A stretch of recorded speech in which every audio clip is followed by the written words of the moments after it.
temple. Oui, je suis le temple. Oui, je sais, je suis le temple. Je suis le temple du Saint-Esprit. Plein de force, plein d'amour, plein de joie.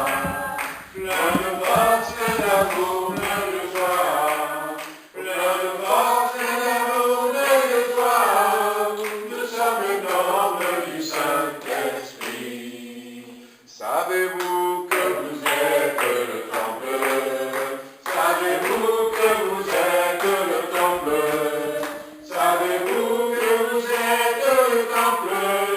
Vous êtes le temple du Saint-Esprit. Oh oui, je sais, je suis le temple. Oh oui, je sais, je suis le temple. Oh oui, je suis le temple. Je suis le temple du Saint-Esprit. Plein de force, plein d'amour, plein de joie. Plein de force, plein d'amour, plein de joie. Plein de force, plein d'amour, plein de joie. Nous sommes le temple du Saint-Esprit. Amen. Amen. Gloire à Dieu. Amen. On va continuer à prier tout à l'heure. Mais avant cela, on va partager encore une pensée. On va aller à peu près dans le sens de ce que j'avais commencé à dire hier soir. Et nous voulons que le Seigneur nous aide et que nous puissions, à partir de cette année, devenir véritablement, eh bien, des gagneurs d'âme. Amen, des gagneurs d'âme. Et hier, nous parlions de la priorité, que le Seigneur nous aide à revoir nos priorités, à redéfinir eh bien, les priorités de nos cœurs, pour que nous puissions mettre à la place première cet élément essentiel. Et on va continuer dans ce sens dans Éphésiens chapitre 6. Éphésiens chapitre 6. On connaît ce passage qui a été cité ces jours-ci, où on nous parle de combat spirituel. Et nous allons rester au verset 18. Ou du moins, on va partir du verset 18.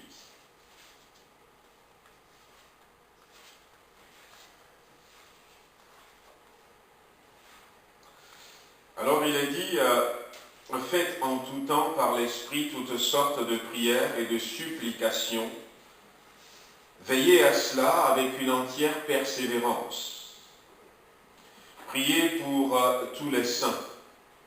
Priez pour moi, afin qu'il me soit donné, quand j'ouvre la bouche, de faire connaître hardiment et librement le mystère de l'Évangile pour lequel je suis ambassadeur dans les chaînes, et que j'en parle avec assurance comme je dois en parler.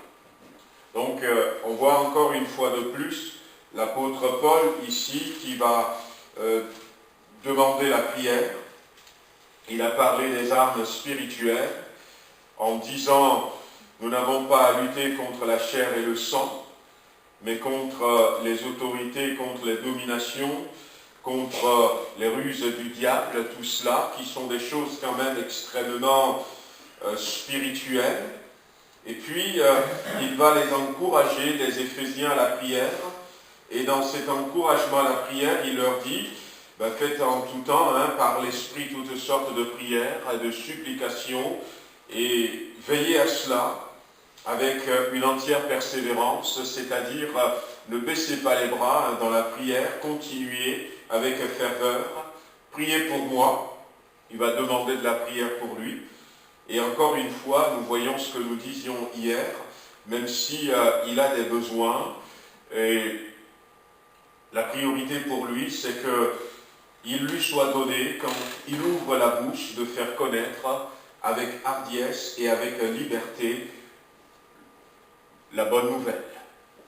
Et que j'en parle librement, comme je dois en parler. Et c'est vrai que là encore, c'est aux Éphésiens, comme on disait, il était toujours en prison quand il a écrit cette lettre, dont je suis ambassadeur dans les chaînes. Et peut-être pour quelqu'un d'entre nous, la priorité serait, par exemple, de dire que le Seigneur me libère pour que je puisse prêcher l'Évangile, mais non. Eh bien, la priorité pour lui, c'est véritablement que le Seigneur l'utilise là où il est pour la gloire de son Seigneur. Dans Thessaloniciens,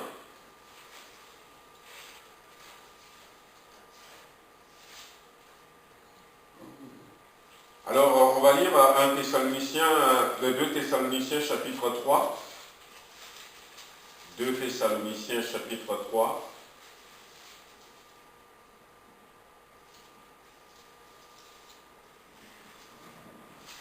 On va lire le verset premier de Thessaloniciens chapitre 3, verset 1. Au reste, frères, priez pour nous, afin que la parole du Seigneur se répande et soit glorifiée comme elle l'est chez vous, et afin que nous soyons délivrés des hommes méchants et pervers. Car tous n'ont pas la foi. Le Seigneur est fidèle, il vous affermira et vous préservera du malin. Nous avons à votre égard cette confiance dans le Seigneur, que vous faites ce que vous faites et que vous ferez les choses que nous vous recommandons, que le Seigneur dirige vos cœurs vers l'amour de Dieu et vers la patience de Christ. Et là, on voit que dans le verset 1er et le verset 2, il va rajouter quand même un besoin, comme on disait tout à l'heure, pour l'équilibre. Il va rajouter un besoin, il va rajouter le besoin d'être délivré. Mais, même en rajoutant un besoin, on voit quand même l'ordre des choses. On voit quand même l'ordre des choses. Au reste, priez pour nous, afin que la parole du Seigneur se répande et soit glorifiée comme elle l'est chez vous. Et c'est seulement en deuxième position qu'il va demander aussi que nous soyons délivrés des hommes méchants et pervers. Et quand on va creuser finalement un peu au fond, on va voir même que cette deuxième requête de prière que l'apôtre Paul va demander est directement en lien avec la première. Ce que l'apôtre Paul veut en tout temps, et depuis que le Seigneur l'a appelé, ce sur quoi il veille, ce qui est le plus important pour lui, c'est annoncer la parole de Dieu. Et en cela, il va dire à une église, soyez mes imitateurs, imitez-moi, comme moi-même j'ai imité Christ. Et autrement dit, si nous prenons cet exemple de l'annonce de la bonne nouvelle, Christ va mettre en priorité l'annonce de la bonne nouvelle du royaume de Dieu. C'est ce que nous l'avons vu faire. Que ce soit dans sa ville, que ce soit à Capernaum, à Galilée, dans tous ses déplacements, tout ce qu'on nous a raconté sur Jésus-Christ, la priorité, c'est l'annonce de la parole de Dieu. C'est l'annonce de la bonne nouvelle du royaume. C'est dire aux gens, le royaume des cieux, le royaume de Dieu est venu jusqu'à vous. C'était la priorité de Christ. Et l'apôtre Paul semble dire que lui aussi, la priorité, c'est annoncer la bonne nouvelle. Annoncer la bonne nouvelle. Et véritablement, frères et sœurs, que ça devienne notre priorité. Que ça devienne notre priorité, comme on l'avait lu hier, en agissant ainsi, vous vous sauverez vous-même et vous sauverez ceux qui vous écoutent. On va lire encore un autre verset dans Romains. On va aller dans Romains.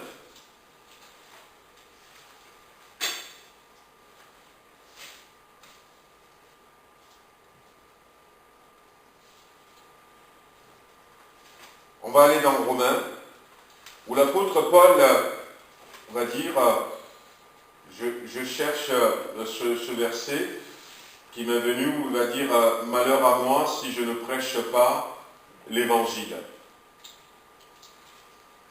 Malheur à moi si je ne prêche pas l'Évangile, car la nécessité m'en était imposée. Avant de venir à Romains, on peut aller dans Jérémie chapitre 1er. On reviendra tout à l'heure sur ce verset de Romains. Jérémie chapitre 1er.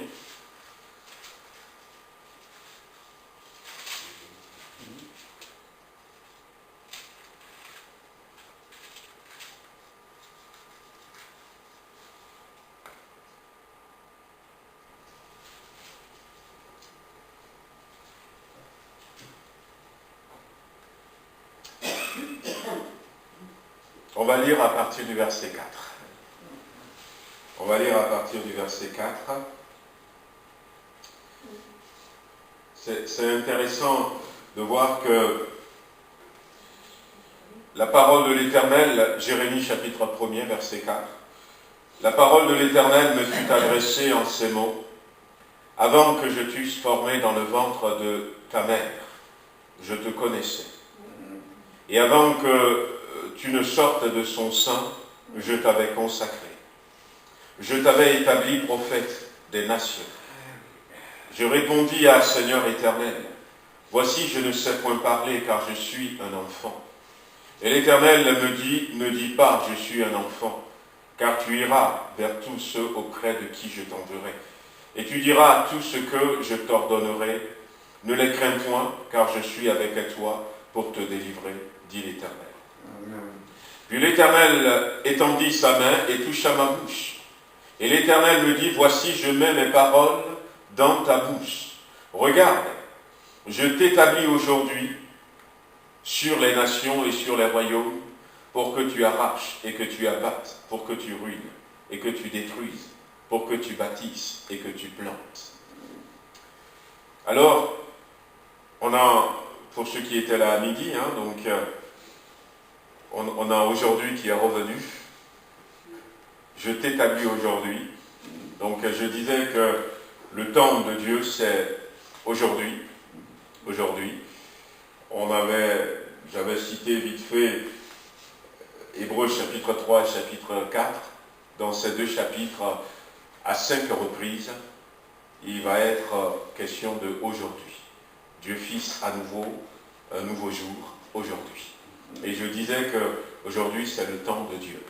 Et en réalité, et comme j'avais dit aussi, l'éternité c'est aujourd'hui. En quelque sorte. Pourquoi? Parce que quand on est dans l'éternité, il n'y a pas d'hier, il n'y a pas de demain. C'est l'éternel présent, c'est aujourd'hui, aujourd'hui. Et voici Dieu qui dit à Jérémie, aujourd'hui je t'ai établi. Je t'ai établi. Je t'ai établi prophète des nations. Alors, on est dans l'Ancien Testament, mais la Bible nous dit dans Éphésiens chapitre 9, Éphésiens chapitre 2, verset 9,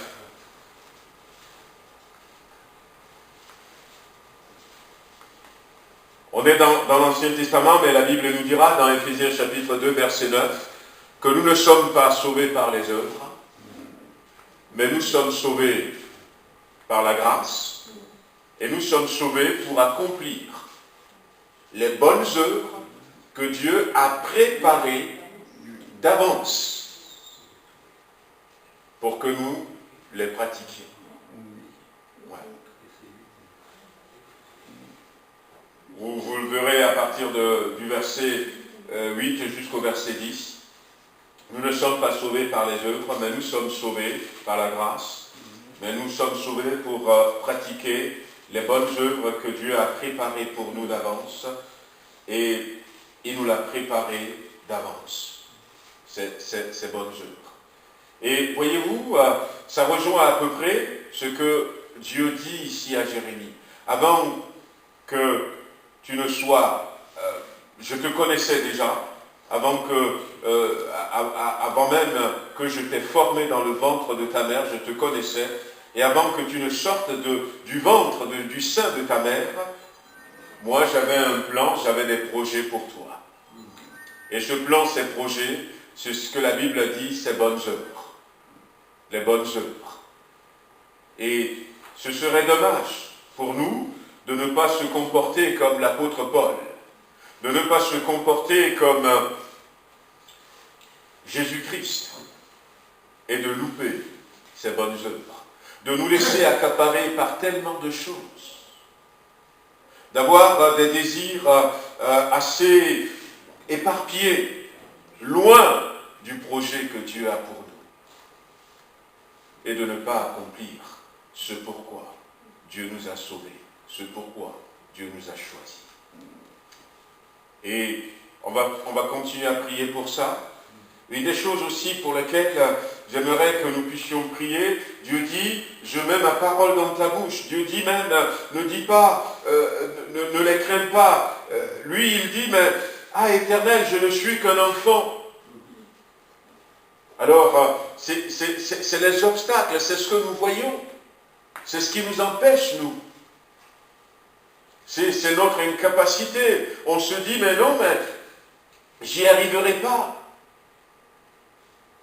Moïse a dit, je suis un homme avec la langue embarrassée. Gédéon a bien dit, je suis le plus petit de la maison de mon père, qui lui-même fait partie de la plus petite famille du clan. Et notre tribu, c'est la plus petite. Et voilà, il y a des limitations. Mais à chaque fois, Dieu nous dit, je suis avec vous. Je suis avec vous. Et figurez-vous que ce que Dieu a dit ici à Jérémie, c'est la même chose qu'il avait dit à Moïse. Quand Moïse a dit, Seigneur, envoie quelqu'un d'autre parce que ça ne date pas d'hier, j'ai la langue embarrassée. Dieu lui répond simplement, qui c'est qui a créé la langue et qui c'est qui a créé la bouche? C'est moi. Et puis il s'attendait peut-être que Dieu allait lui dire, je te guéris. Mais non, il n'a pas dit. Et Dieu va lui dire au contraire, je serai avec toi. Je serai avec toi. Peu importe que tu aies la langue embarrassée, ma présence à tes côtés fera la différence. Et c'est ce que nous devons réaliser.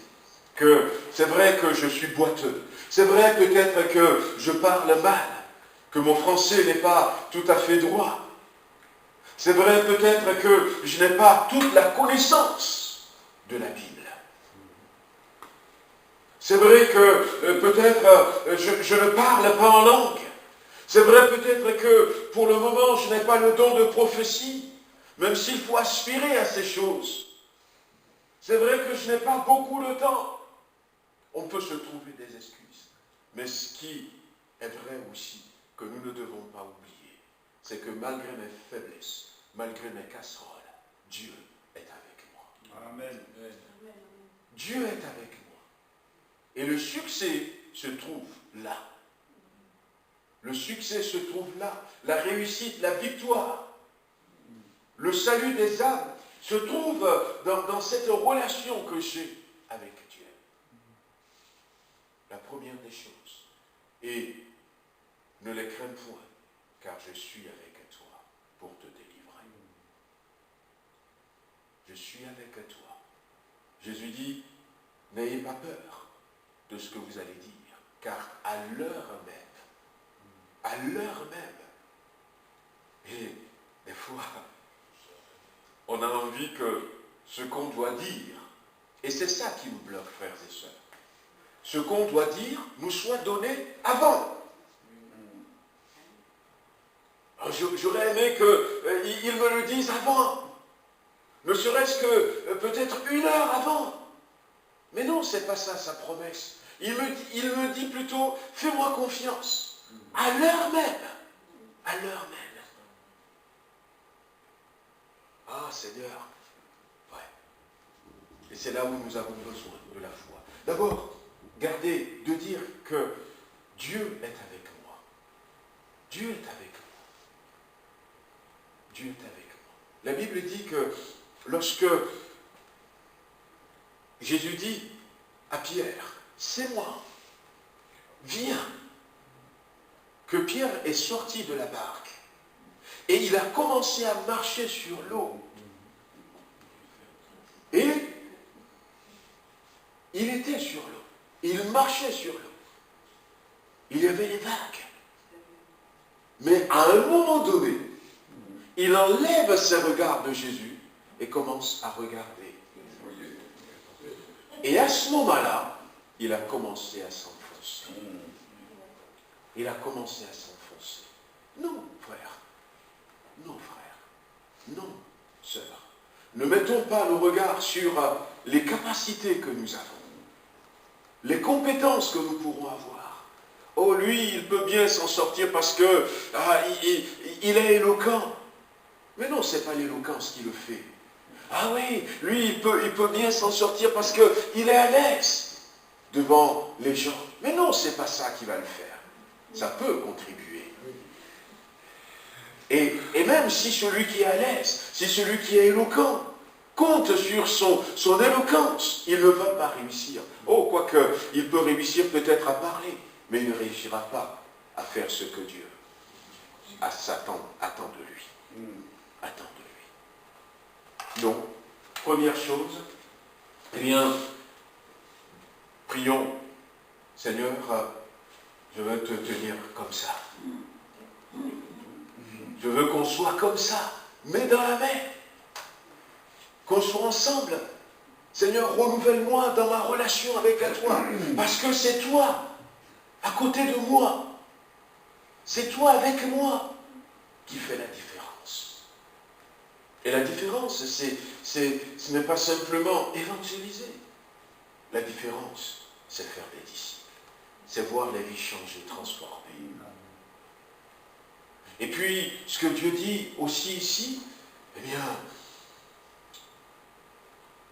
que le Seigneur nous donne, de ne pas regarder à nos faiblesses. Non, mais de regarder à notre Dieu. De lui faire confiance. De ne pas laisser la crainte venir là-dessus. Voici, je mets mes paroles dans ta bouche. Et je t'établis aujourd'hui. Je t'établis aujourd'hui. Celui qui nous a appelés, il nous a établis. C'est plus dans ces jours-ci, quelqu'un avait cité ce verset dans Jean chapitre 20, où Jésus a dit, comme le Père m'a envoyé, moi aussi, je vous ai envoyé. Non seulement il nous a sauvés, mais il nous a établis. Il nous a établis. Et puis, ce que je voulais terminer avec, j'ai vu que l'heure passe, le verset 11, la parole de l'Éternel me fut adressée en ces mots. Que vois-tu, Jérémie? Je répondis, je vois une branche d'amandier. Et l'Éternel me dit, tu as bien vu. Car je veille sur ma parole pour l'exécuter. Pour l'exécuter. Alors, on ne va pas aller dans l'herméneutique, qu'est-ce que ça voudrait dire, l'amandier, tout ça. Mais ce pourquoi j'aimerais que nous prions aussi ce soir, j'avais déjà dit ça, que le Seigneur ouvre les yeux de nos cœurs. Voyez-vous, moi, je porte des lunettes. Il y a quelques-uns qui portent des lunettes. Mais pour ceux qui ne portent pas de lunettes, moi, quand ça avait commencé, j'étais en classe de seconde. Quand tout à coup ma vue a baissé, je m'asseyais au fond de la classe. Et puis quand ça avait commencé, je ne voyais plus rien. Je ne voyais plus rien.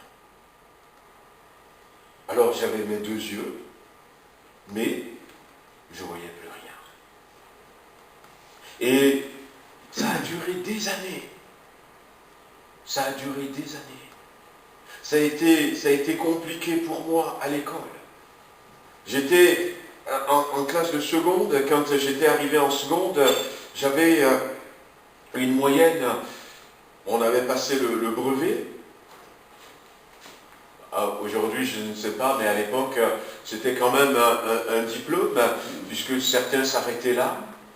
Et j'avais la meilleure moyenne de tout le Togo. Ma moyenne était plus élevée, 16 et quelques de moyenne. Et quand j'étais rentré dans ce lycée, le directeur était venu, on m'avait mis dans une classe où il y avait des cracks, des gens qui sont bien et costauds, mais dans cette salle aussi, il y avait pas mal d'élèves intelligents et qui avaient bien travaillé. On devait être 3 ou 4 qui étaient premiers de notre secteur d'examen. Et comme ma moyenne dépassait tous les autres, on m'a mis délégué de classe. Mais, premier trimestre, je ne sais même pas si on était arrivé à la fin du premier trimestre, quand ma vue a baissé tout d'un coup. Tout d'un coup, je voyais plus grand-chose. Et ça va durer quelques années. Ça va durer quelques années. Péniblement, heureusement, merci Seigneur, que j'ai pu aller en classe de première. Et en classe de première, ma vue n'a pas cessé de baisser. Mes moyennes avec, parce que j'avais beau changer de place, je m'étais mis carrément presque devant. Je voyais des choses, mais je voyais flou. Je voyais flou. J'avais redoublé la classe de première. Alors le principal a appelé mon papa, lui a dit il faut m'acheter des lunettes. Les parents n'avaient pas les moyens. J'avais traîné ça pendant je ne sais pas combien de temps. Jusqu'à ce que finalement Dieu a permis. Et quand, plusieurs années plus tard, à peu près 5 ans ou 6 ans plus tard, j'avais trouvé les moyens, je me suis acheté mes premières verres, mes premières lunettes. J'ai été en consultation et puis j'ai mis ça. J'ai commencé à voir clair. Ça fait des années que je voyais flou. Et ce n'est pas parce que je n'avais pas des yeux. Ouais. Ce n'est pas parce que je n'ai pas des yeux. Mais là, je commençais à voir bien. J'ai commencé à nouveau à apprécier la beauté des choses. Et les choses que je voyais peut-être floues, je les voyais bien. Et je dis, merci Seigneur. Dieu a dit à Jérémie, tu as bien vu. Et tu as bien vu car je veille sur ma parole pour l'exécuter. Que le Seigneur, véritablement, comme on l'avait commencé à prier, change notre regard. Comment est-ce que je vois mon frère? Comment est-ce que je vois ma sœur? Des fois, on se dit, mais la Bible dit qu'il faut se comporter comme ça. Mais il se comporte de telle manière que moi, je ne peux pas l'aimer. Ou encore, moi, je ne peux pas aller avec lui. Moi, je ne peux pas le cautionner. Et des fois, on se dit, mais où est-ce que je suis? Est-ce que Dieu est là? Dieu est capable de faire des miracles. Mais avant cela, comment est-ce que toi, tu vois ton frère? Comment est-ce que tu vois ta sœur? Comment est-ce que tu vois ton voisin? Comment est-ce que tu vois cet homme qui est dans la rue? Cette personne qui est là. La Bible dit, et c'est ce que le frère a partagé avec nous, qu'on appelait Jésus-Christ ami des publicains. Il va manger avec les gens de mauvaise vie. Mais la question est, comment est-ce qu'il les voit pour aller manger avec eux? Ouais. Comment est-ce qu'il les voit pour aller manger avec eux?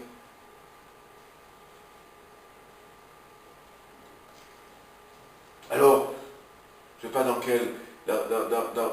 quelles circonstances, peut-être ne pas aller jusque-là. Ne pas aller jusque-là, mais c'est juste un exemple.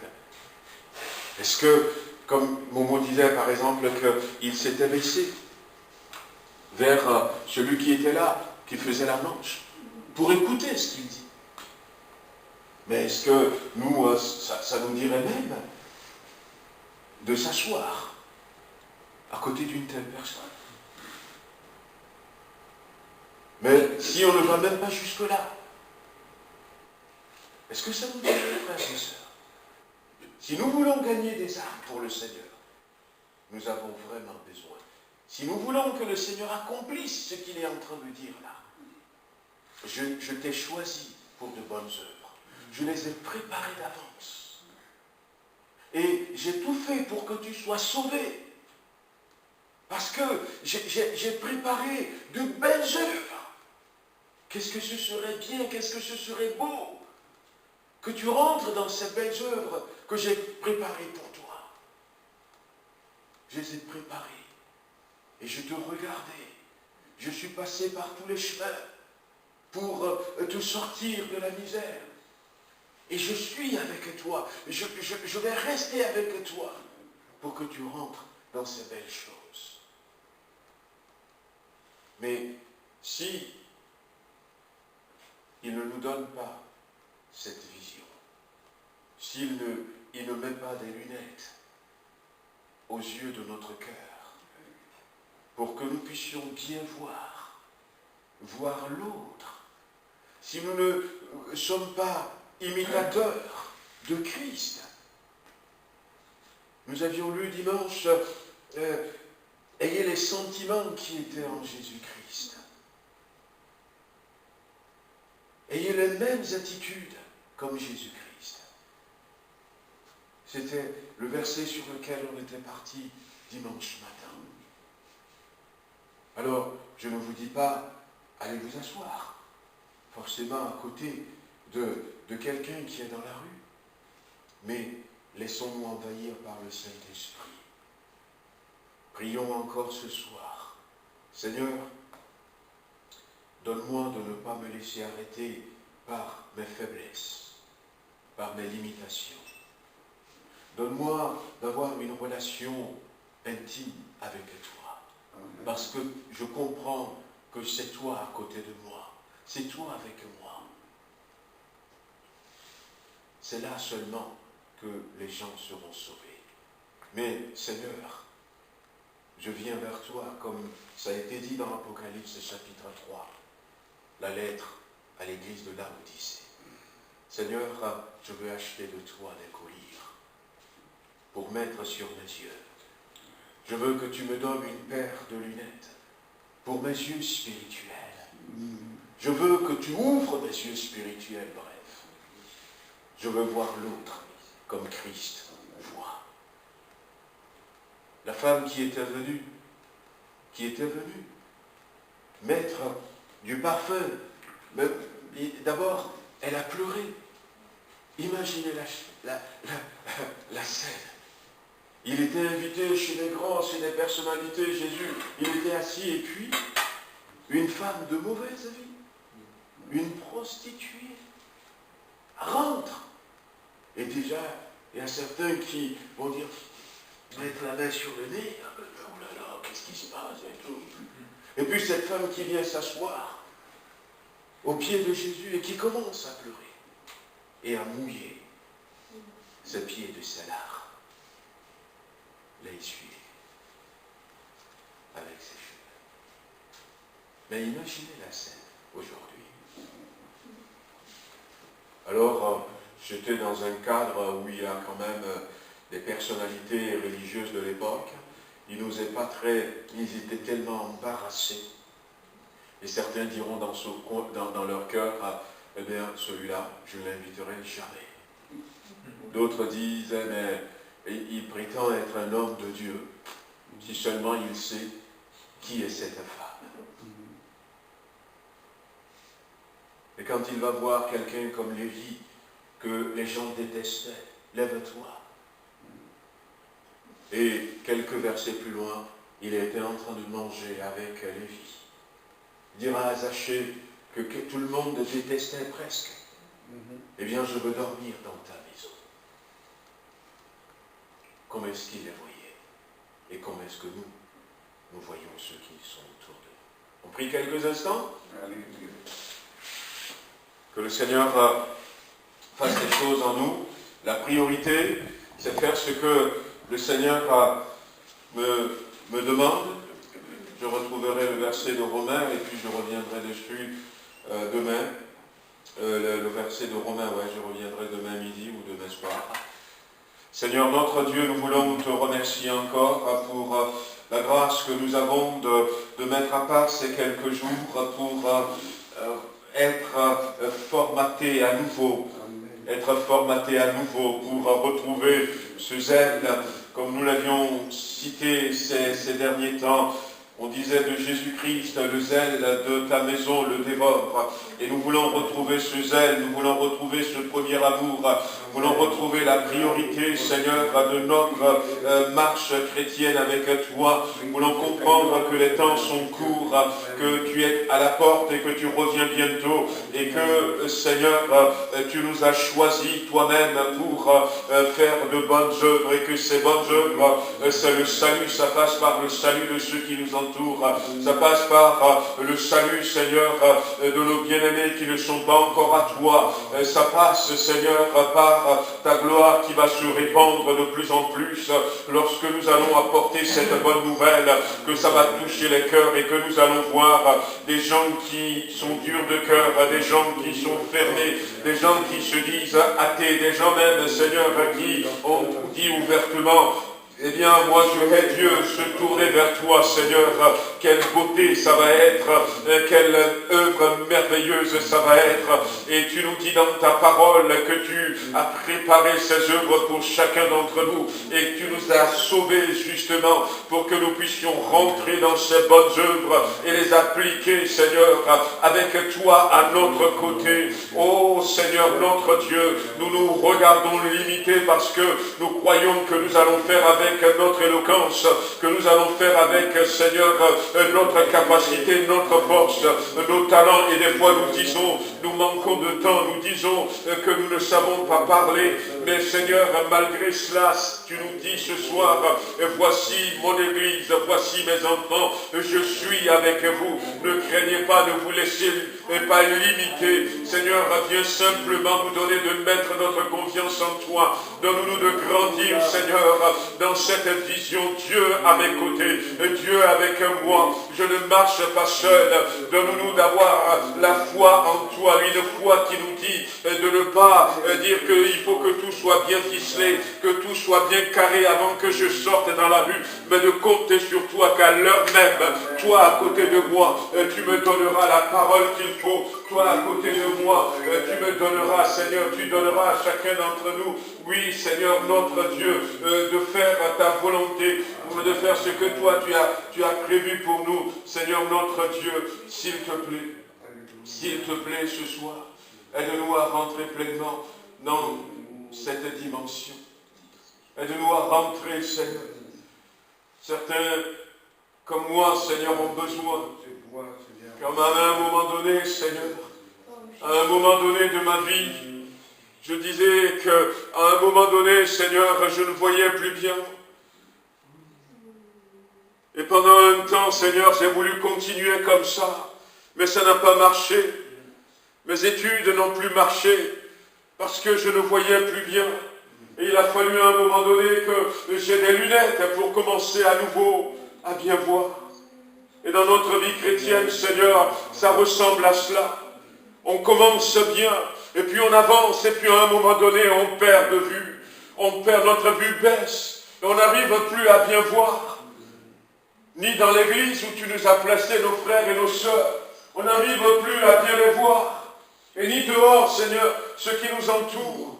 À un moment donné, Seigneur, et combien sommes-nous encore dans cette myopie spirituelle? Combien sommes-nous, Seigneur, dans cette église, dans cette baisse de vue spirituelle? Ce soir, tu es le grand médecin. Nous venons au pied du trône de la grâce pour que tu nous aides afin qu'à nouveau nous puissions bien voir, que nous puissions bien voir, que nous voyons autrement ce qui nous entoure, que nous voyons la moisson, que nous voyons la moisson, que nous voyons la route qui est bien tracée devant nous pour ne pas passer à côté. Ô Seigneur, quelle joie pour celui qui est myope, celle qui est myope, quand il a les lunettes pour la première fois. Éclaire-nous, Seigneur. Ouvre les yeux de nos cœurs. Guéris-nous ce soir. Guéris-nous, Seigneur, de cette baisse de vue spirituelle. Merci, Seigneur, dans le nom de Jésus-Christ. Amen. Guéris-nous, Seigneur. Guéris-nous, Seigneur, notre Dieu. Viens poser ta main sur nous, Père. Viens nous aider à retrouver cette confiance en toi, à compter sur ta grâce, à ne pas nous laisser arrêter par quoi que ce soit. Allez de l'avant. Amen, alléluia. Donne-nous de prendre conscience, Seigneur, que sans toi, nous ne pouvons rien faire. Alors, Seigneur, ce soir, avec un constat pareil, donc peut-être une seule chose, nous abandonner entre les mains du Saint-Esprit. Que nous puissions, Seigneur, voir